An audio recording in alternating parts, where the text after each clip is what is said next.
You know that moment when someone shows you exactly who they are, and suddenly everything clicks into place. That's what happened at her sister's wedding last Saturday. My wife caught the bouquet, which was ironic considering what came next. "Maybe I'll use this for my second marriage," she announced to the entire reception, waving those white roses like a victory flag. The crowd laughed. Her mother practically cackled. Even the bride seemed amused by the comment. But she wasn't done yet. When her aunt came over asking how we were doing as a couple, my wife delivered the knockout punch. "This one doesn't count. I'm practicing for the real thing." More laughter, more nodding heads, more people treating our marriage like some kind of dress rehearsal. I sat there nursing my beer, watching my wife of 3 years turn our relationship into her personal comedy routine. The funny thing is, nobody asked for my opinion on being someone's practice round. They just laughed along like she'd made the joke of the century. Her cousin chimed in, "You're so funny. Poor guy doesn't know what he's gotten himself into." More giggles. My wife soaked it up like she was performing at the comedy club downtown. I didn't react, didn't argue, didn't even change my expression. Just sat there observing everything. The way she threw her head back when she laughed. How comfortable she looked humiliating me in front of her entire family. The ease with which she dismissed 3 years of marriage as meaningless practice. That's when it hit me. This wasn't the first time. Those little comments she'd make at dinner parties, the eye rolls when I'd mention our anniversary plans, the way she'd introduce me to her friends with that dismissive tone. It all made sense now. I wasn't her husband in her mind. I was her training wheels. The reception went on. She danced with her sister, posed for photos with that bouquet, and kept making references to her practice marriage whenever someone new joined the conversation. Each time, people found it hilarious. Each time, I filed it away in my memory. By the time we got in the car to drive home, she was still giggling about her performance. Did you see everyone's faces? They thought I was so funny. I started the engine and pulled out of the parking lot. "Yeah, you were the star of the show." She missed the tone completely. I know, right? Sometimes I surprise myself with how witty I can be. The drive home was quiet after that. She dozed off about halfway through, probably exhausted from all that entertaining at my expense. I drove in silence, processing everything that had just happened. 3 years of marriage, countless family gatherings, dozens of friends and relatives who now saw our relationship as some kind of joke thanks to her little performance tonight. The worst part? She genuinely thought she was being clever and funny. When we pulled into our driveway, she woke up and stretched. "Thanks for driving, honey. Tonight was so much fun." She grabbed that bouquet from the back seat like it was a trophy. I watched her walk to the front door, still holding those flowers, probably already planning her next comedy routine about her practice husband. That's when I made my decision. She wanted to practice? Fine. But practice time was about to end. The house was quiet as we got ready for bed. She hung up her dress, placed that bouquet in a vase on her nightstand, and started her usual nighttime routine like nothing had happened. Like she hadn't just spent an entire evening publicly dismantling our marriage for laughs. "That was such a beautiful wedding," she said, brushing her teeth. "I hope when I get married for real, it's that elegant." There it was again. When I get married for real. Not we. Not us. Not our future wedding renewal or anything that included me. Just her, getting married for real to someone who apparently wasn't me. I didn't respond. Just finished getting ready and climbed into bed. She cuddled up next to me like everything was normal, like she hadn't just announced to 40 people that our marriage was meaningless practice. "Good night, practice husband," she whispered with a giggle, thinking she was being playful. I stared at the ceiling for a long time after she fell asleep. Her breathing became steady and peaceful while I lay there thinking about bouquets and practice marriages and all those laughing faces. Tomorrow would bring a new day, and with it, the beginning of showing her exactly what happens when practice time is over. Sunday morning came with the smell of coffee and the sound of her humming in the kitchen. She was in an excellent mood, probably still riding the high from her comedy performance the night before.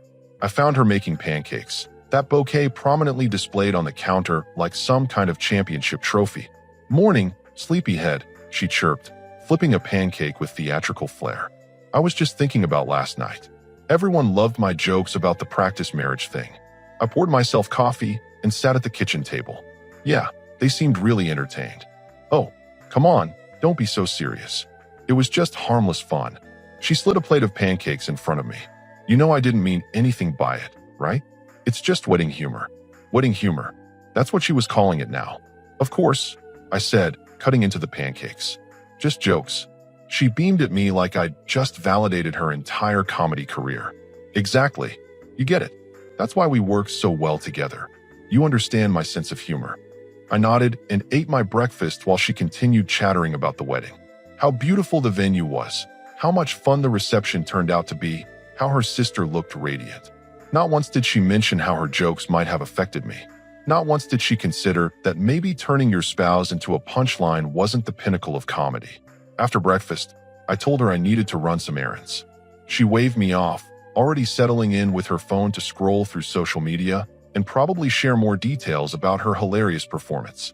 My first stop was the law office downtown.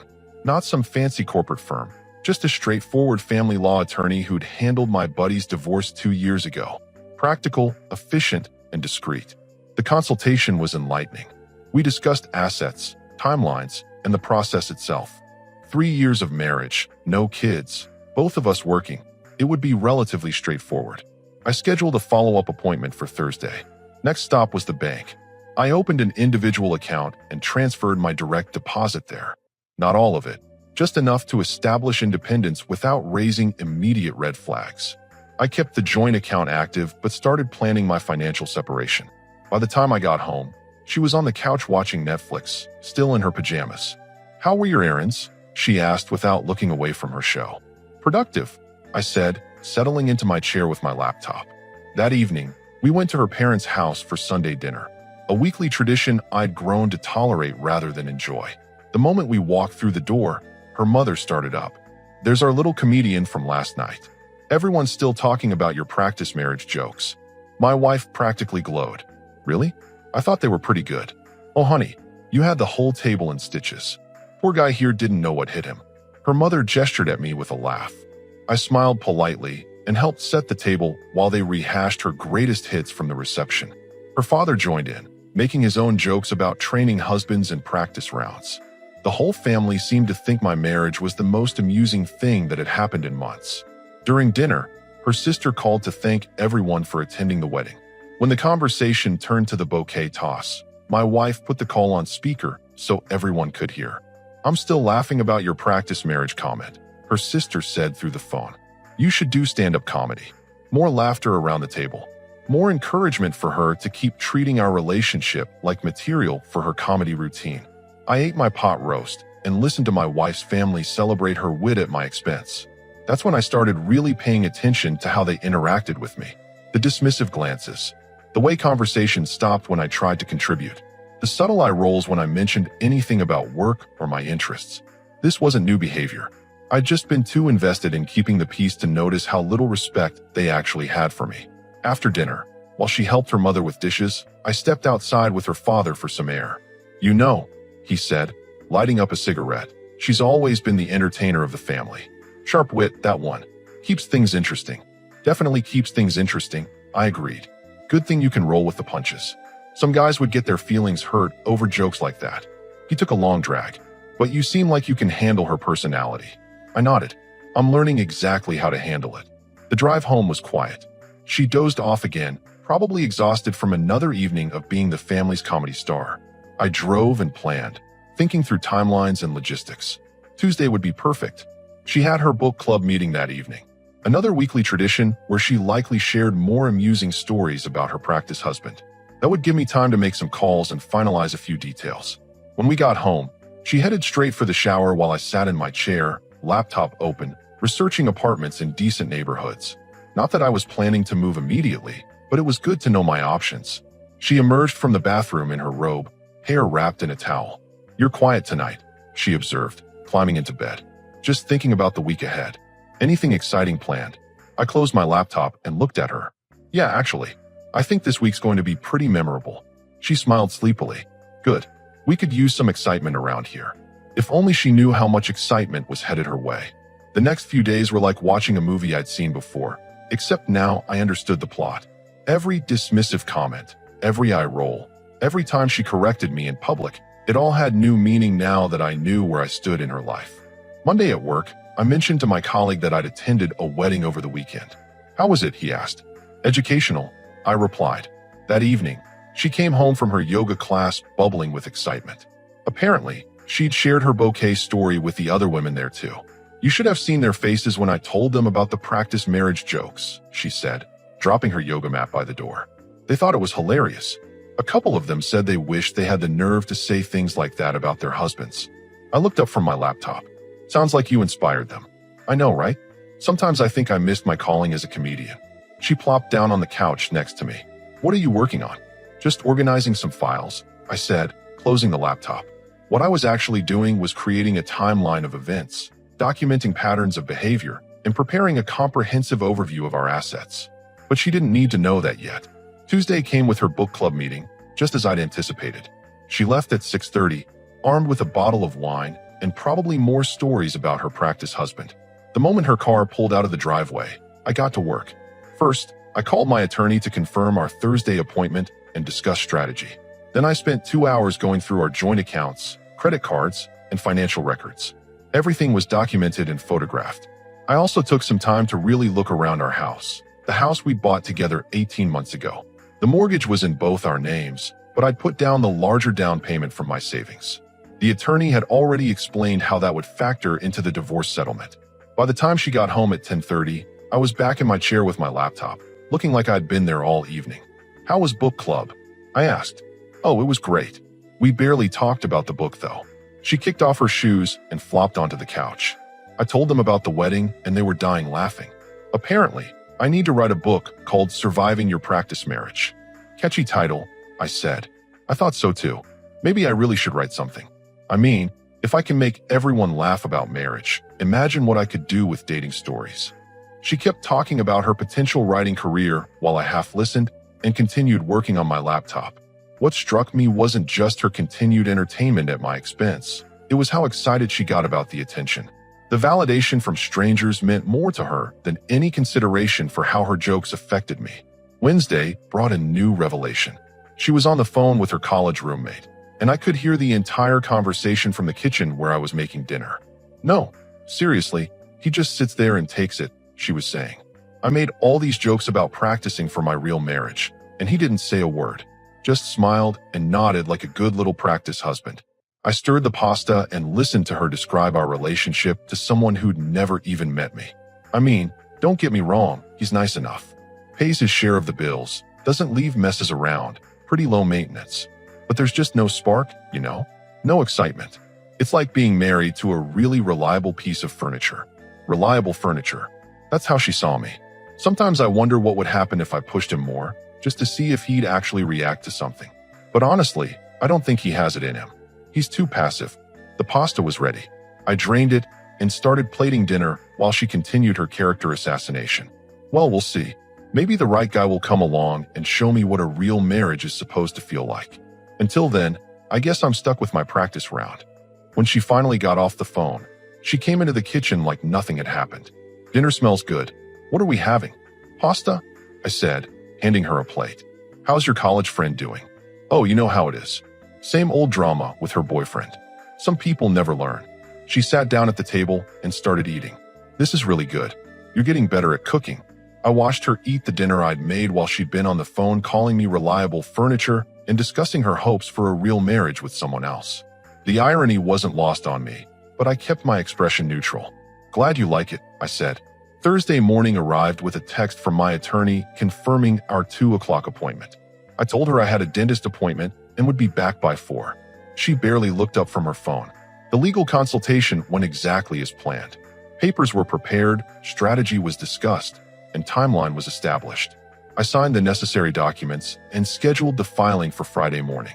By Monday, she'd be officially served with divorce papers. "You're sure about this?" my attorney asked as I was leaving. "Completely," I said. "She's made it clear this is just practice for her. Time to let her graduate to the real thing." Friday evening, she announced she wanted to go out to celebrate. "Celebrate what?" I asked. "Nothing specific. I just feel good lately. Like things are looking up, you know? Maybe we should go to that new restaurant downtown." I agreed. After all, it would probably be our last dinner out as a married couple, even though she didn't know it yet. At the restaurant, she was in rare form, chatting with the server, making jokes, being the charming entertainer she saw herself as. During dessert, she reached across the table and took my hand. "You know what? Despite all my jokes about practice marriages and stuff, you're not terrible to be married to. Thanks, I said. High praise. I'm serious. You're dependable. You don't cause drama, and you let me be myself. That's worth something, right? I squeezed her hand. It's worth exactly what it's worth. She smiled, completely missing the meaning behind my words. Sunday night, as we got ready for bed, she was already planning her week. Book club on Tuesday, yoga on Wednesday, drinks with her sister on Friday. What about you? She asked. Any exciting plans this week? I thought about the divorce papers that would be served on Monday, probably while she was at work. Yeah, I said. I think this week's going to be full of surprises. Monday came and went like any other day. I went to work, she went to her job at the marketing firm downtown, and somewhere around 11 in the morning, a process server knocked on her office door. I got the confirmation call at lunch. Papers have been served, my attorney said. She seemed surprised.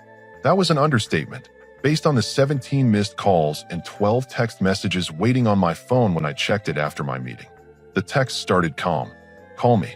We need to talk. Then progressed to confused. I don't understand what's happening. And finally landed on panicked.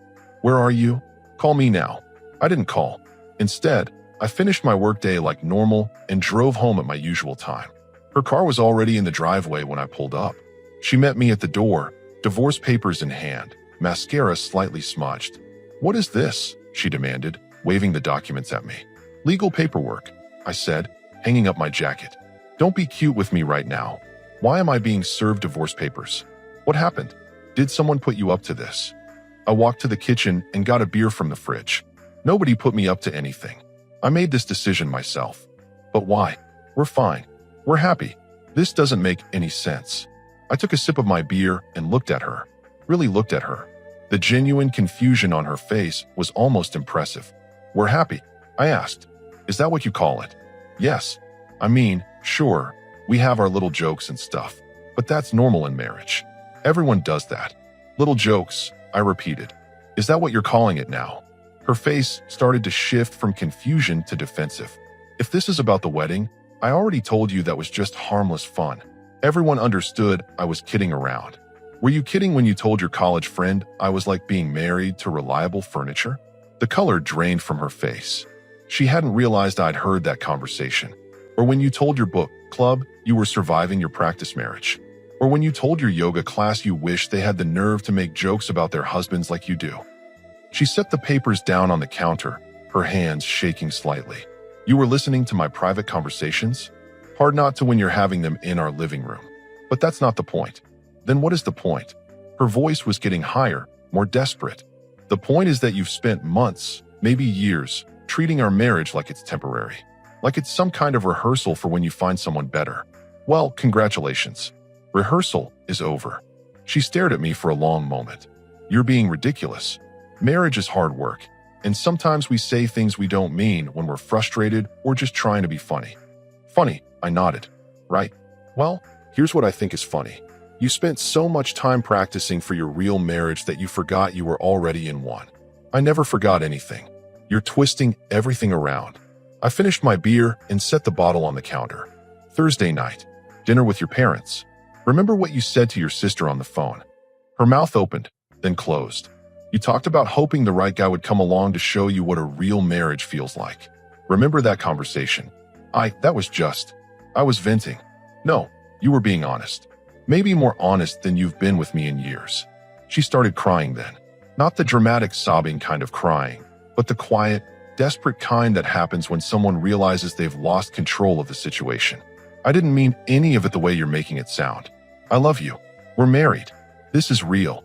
Is it? I asked. Because according to you, this is just practice. And you know what? You were right. This marriage has been practice. I've been practicing being with someone who doesn't respect me, and you've been practicing being married to someone you can't wait to replace. That's not true. Then explain to me why you're constantly making jokes about our marriage being temporary. Explain why you tell strangers that I'm passive and boring. Explain why you've turned our relationship into entertainment for everyone we know. She couldn't. She stood there in our kitchen, surrounded by the life we'd built together, and couldn't come up with a single explanation that made any sense. I'm sorry, she finally whispered. I'll stop. I won't make those jokes anymore. We can go to counseling. We can fix this. I shook my head. You're still not getting it. The jokes weren't the problem. They were just the symptom. The problem is that somewhere along the way, you decided I wasn't worth respecting as your husband. That's not true. Then why do you light up when people laugh at me? Why do you get more excited about making jokes about our marriage than you do about actually being married? She wiped her eyes with the back of her hand. I don't know. I guess I got caught up in being entertaining. People think I'm funny when I make those comments. And that was more important than being married to me. It wasn't a question, and she knew it. What do you want from me? She asked. How do I fix this? You can't fix this. You wanted to practice for your real marriage. Well, practice time is over. Now you're free to find someone who counts. She picked up the divorce papers again, scanning through them like she might find a loophole. The house. She started. Will be sold. We'll split everything fairly, according to the law. My attorney has all the details. Your attorney? How long have you been planning this? Since Saturday night at the wedding. That's when you showed me exactly what our marriage meant to you. One night. You're ending our marriage over one night of stupid jokes. I'm ending our marriage because of 3 years of you not taking it seriously. Saturday night was just when I finally started paying attention to what you've been telling me all along. She sat down at the kitchen table, still holding the papers. This is insane. People are going to think you've lost your mind. Let them think whatever they want. You've already given them plenty to talk about. What's that supposed to mean? I grabbed another beer from the fridge. Well, now when they ask about your practice marriage jokes, you can tell them the truth. You practiced so well that you graduated. For the first time since I'd gotten home, she was speechless. The irony is perfect, I continued. You wanted everyone to laugh about how this marriage didn't count. Now you get to find out what it feels like when it actually doesn't count anymore. She looked up at me, tears streaming down her face. I never wanted this. No, I agreed. You wanted the safety of being married with the freedom to treat it like a joke. But you can't have both. So now you have neither. The next morning brought a parade of phone calls. Her mother called at 7 a.m., her sister at 7:15, and her father at 7:30. I let them all go to voicemail while I got ready for work like any other Tuesday. She hadn't slept much. I could hear her moving around the house most of the night, making calls, probably trying to figure out how to spin this situation to her advantage. When I came downstairs for coffee, she was already dressed and waiting for me in the kitchen. I called my mother, she announced. I figured. She thinks you're having some kind of breakdown, midlife crisis or something. I poured my coffee and checked my phone. What did you tell her? The truth. That you're filing for divorce because of some jokes I made at the wedding. Is that really the truth? I asked. Her face flushed. It's what happened. No. What happened is that you spent 3 years treating our marriage like a temporary arrangement, and I finally decided to make it official. My family wants to talk to you. They think this is all a big misunderstanding. Your family, I said, grabbing my keys, spent Sunday dinner laughing about what a joke our marriage is. Now they're upset because I agreed with them. That's not fair. Life's not fair. You taught me that. I left for work while she was still standing in the kitchen, probably planning her next move. The voicemails were exactly what I expected. Her mother demanding I call her back, her sister trying to play peacemaker, her father suggesting we talk this through like adults. Around lunchtime, she texted, "Can we meet for dinner? Somewhere neutral." I texted back, "Nothing to discuss. My attorney will handle everything from here. Please, just one conversation." We had 3 years of conversations. You spent them telling everyone our marriage was practice. My phone stayed quiet after that. Wednesday brought a new strategy. When I got home from work, she was in the kitchen making my favorite meal, grilled salmon with asparagus. The table was set with candles. Wine was already poured, and she'd changed into the dress I'd complimented her on during our first date. What's all this? I asked. I thought we could have a nice dinner and talk. Really talk. I looked at the elaborate setup. You think salmon is going to fix 3 years of disrespect? I think we can fix this if we both try. I sat down at the table, more curious than hungry. Okay, talk. She took a deep breath. I know I hurt you with those jokes. I know I took you for granted. I was wrong, and I'm sorry. Are you sorry you said it, or sorry I heard it? Both. I mean, I'm sorry I said it because I didn't mean it the way it sounded. How did you mean it then? She struggled with that one. I guess I was trying to be entertaining. People laugh when I make those kinds of comments, and I like the attention. So you threw our marriage under the bus for laughs. I didn't think of it that way. What did you think would happen when you told 40 people at a wedding that our marriage was just practice? I thought they'd laugh and move on. I didn't think it would become this big thing. I cut into the salmon. It was perfectly cooked, just like always. You know what the sad part is? You're a good cook. You keep a clean house. You're responsible with money. On paper, you should be a great wife. I am a great wife.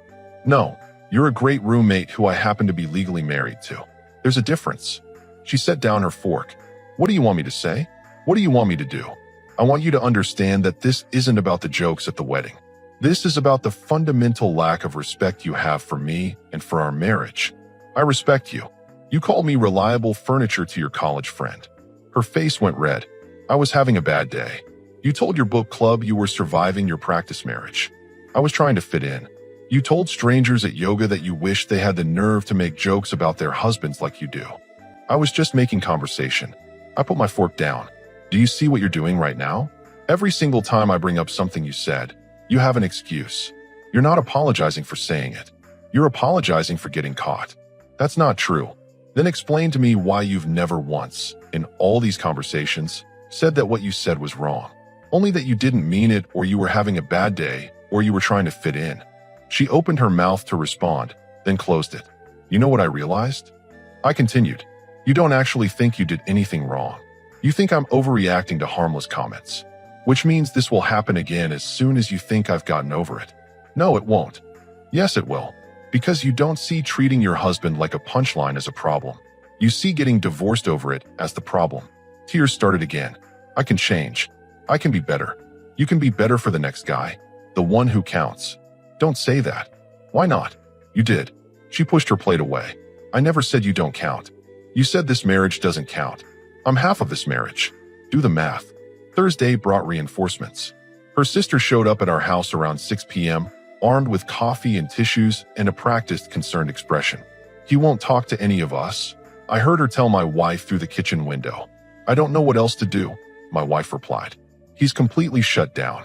I walked in through the front door as if I'd just gotten home from work. Oh, hi, her sister said with forced cheerfulness. I was just stopping by to check on you both. That's nice of you, I said, hanging up my jacket. We're all really worried about you. This seems so sudden. I got a beer from the fridge and leaned against the counter. What seems sudden? The divorce. I mean, you two seemed fine at the wedding. Did we? Or were you too busy laughing at the jokes about our marriage being practiced to notice?